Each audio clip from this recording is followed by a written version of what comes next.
साध्वी श्री सरदारा जी के जीवन की एक छोटी सी प्रस्तुति चिखली महिला मंडल की तरफ से। मात्र 10 वर्ष की बाल्यावस्था में हुआ विवाह उनका। खुश थी वह जीवन के उपवन बसंत में, खेल रही थी अटकलियां। पर हुआ ईश्वर को कुछ और मंजूर। 5 मास के बाद ही हुई जीवन की बगिया वीरान। और चले अकेला उनको। जीवन की इस नीति को कौन समझ पाया। जोरामल जी के देह अवसान से दोनों परिवार हुए संवेदित। पर दुनिया से अनजान सरदारा पर हुआ न कोई असर। खान पान अलग था, जीवन अलग था। उन दिनों विधवा का रहन सहन अलग था, पर परिवार ने उन्हें समझा न अलग था। और चलिए अध्यात्म के अंकुर। आई ससुराल से सरदारा चुरू क्षेत्र में, थली प्रदेश मुनि चंद्र भाण का विहार क्षेत्र। पर मुनि थे 13 पंथ धर्म संघ से बहिष्कृत। सरदारा का पूरा परिवार सुनता उनका व्याख्यान। साथ में सरदारा जी भी सुनती उनका व्याख्यान। परिवार जनों की सत प्रेरणा से आध्यात्मिक अंकुर हुए प्रस्फुटित।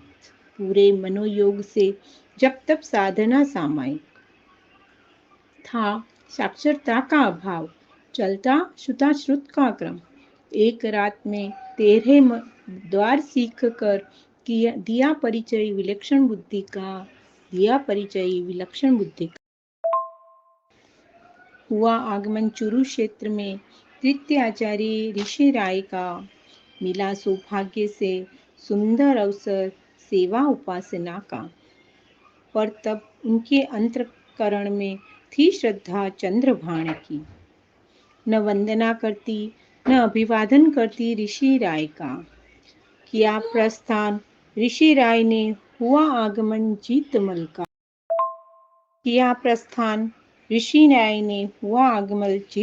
का। व्याख्यान श्रवण से सुना जो तत्व मैंने सीखा सम्यक प्रतीत नहीं होता।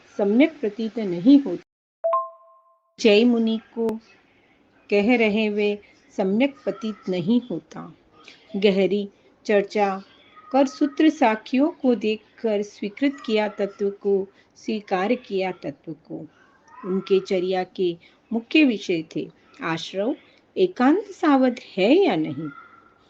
आश्रव सर्वथा आज्ञा में है, आज्ञा के बाहर है या आज्ञा में। निर्जरा के कितने भाव।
सुनकर तिल मिला उठे जेठ, डाल दिया भीतरी कक्ष में सरदारा को।